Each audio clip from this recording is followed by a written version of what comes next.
জানুয়ারি গ্রন্থের 1 বছর পূর্ণ হবে।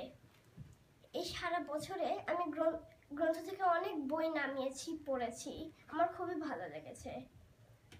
আমি আশা করি গ্রন্থ ভবিষ্যতে আরো ভালো করবে। আমি রাজশাহী বিশ্ববিদ্যালয়ের একজন শিক্ষার্থী এবং গ্রন্থ.com-এর একজন নিয়মিত পাঠক। এই গ্রন্থ.com-এ অনেক দুর্লভ বই এবং অনেক প্রয়োজনীয় বই একদম বিনামূল্যে পড়তে পারা যাচ্ছে। এই সুযোগটা গ্রন্থ.com আমাদের করে দিয়েছে। এই সুযোগ করে দেওয়ার জন্য গ্রন্থ.com-কে অসংখ্য ধন্যবাদ এবং গ্রন্থ.com তার কাজ আরও নিখুঁতভাবে, অনেক যত্ন সহকারে আরও ব্যাপকভাবে এগিয়ে নিয়ে যাক এই প্রত্যাশা করি। বেচা কেনার এই অসভ্য চূড়ান্ত যুগে গ্রন্থ.com-এর মতো একটি অলাভজনক এবং সত্যিকার অর্থেই জনকল্যাণকর একটি তৎপরতামূলক প্রচেষ্টাকে আমি সাধুবাদ জানাই এবং এর সাথে যুক্ত সকল বন্ধুদের আমার তরফ থেকে আন্তরিক শুভেচ্ছা। ইতোমধ্যে গ্রন্থ.com আসলে অনেক সময় অতিক্রম করেছে এবং তারা অনেক ভালো ভালো কাজ করছে।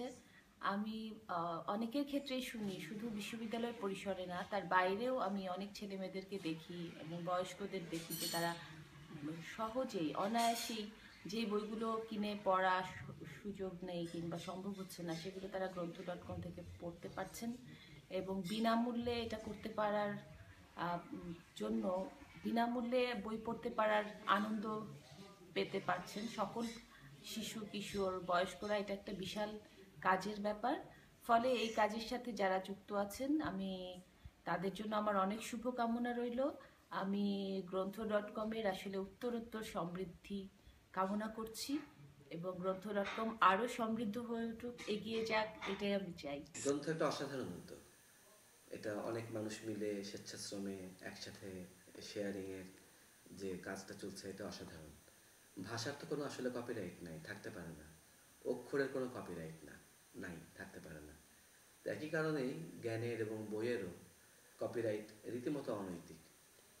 এটা ব্যক্তিগত মালিকানা, বাজার, মুনাফা, এসব কারণে এই কপিরাইটের ধারণাটা এসছে এবং অনেকে মনে করে যে এটা থাকা দরকার। আমি মনে করি না। সেই দিক থেকে গ্রন্থ খুবই বৈধ, নৈতিকভাবে গ্রহণযোগ্য, মানুষের জন্য অসাধারণ সুযোগ তৈরি করার একটা অবকাশ দিয়েছে এবং গ্রন্থ আমাদের জন্য খুবই কাজের একটা জিনিস হয়ে দাঁড়িয়েছে। এটা আরও বিকশিত হওয়া দরকার।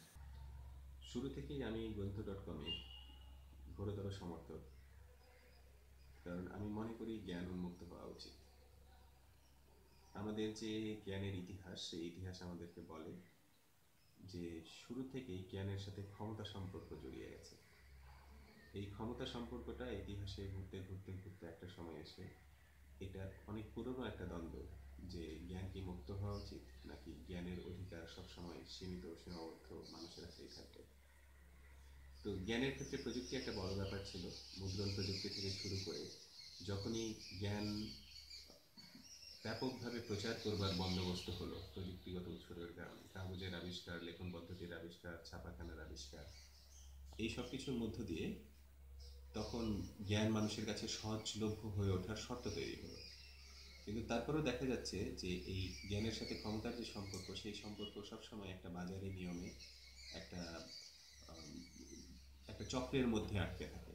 আজকে সেই দ্বন্দ্বেরই সবচেয়ে পরিচালিত রূপটা আমরা দেখতে পাই, যে কপিরাইট আইন এবং লেখক বা জ্ঞান উৎপাদনকারীদের একটা বিশেষ বৃত্তিজীবী সম্প্রদায় হয়ে ওঠা। এই দুই দ্বন্দ্বের মধ্যে পড়ে প্রযুক্তিগত উৎসর্গের চরম উৎকর্ষে গিয়েও দেখা যাচ্ছে যে জ্ঞান মানুষের জন্য অবাধ না, উন্মুক্ত না। তো সেই জায়গা থেকে যখন আমরা দেখি যে আজকে তরুণদের একটা উদ্যোগ হিসেবে গ্রন্থ.com আজকে এত শত বই আমাদের কাছে, বাংলা সাহিত্য বিশেষ করে বাংলায় এই করা রচনাগুলি অনলাইনে আমি পৃথিবীর যে কোনো প্রান্ত থেকে গ্রন্থের মাধ্যমে আমি পড়ে নিতে পারি। আমার পড়া বই যখন ঘুরে আরেকবার দেখে নিতে হয়, সেটা দেখে নিতে পারি। সেটা নিঃসন্দেহে অনেক বড় একটা উদ্যোগ এবং এই সমস্ত কারণেই আমি গ্রন্থ.com-এর ঘোরতর সমর্থকদের একজন এবং আমি গ্রন্থের উত্তরোত্তর সমৃদ্ধি কামনা করছি, যে গ্রন্থ আরও ফুলে ফেটে আরও অনেক বেশি বেশি বই মানুষের কাছে নিয়ে আসুক।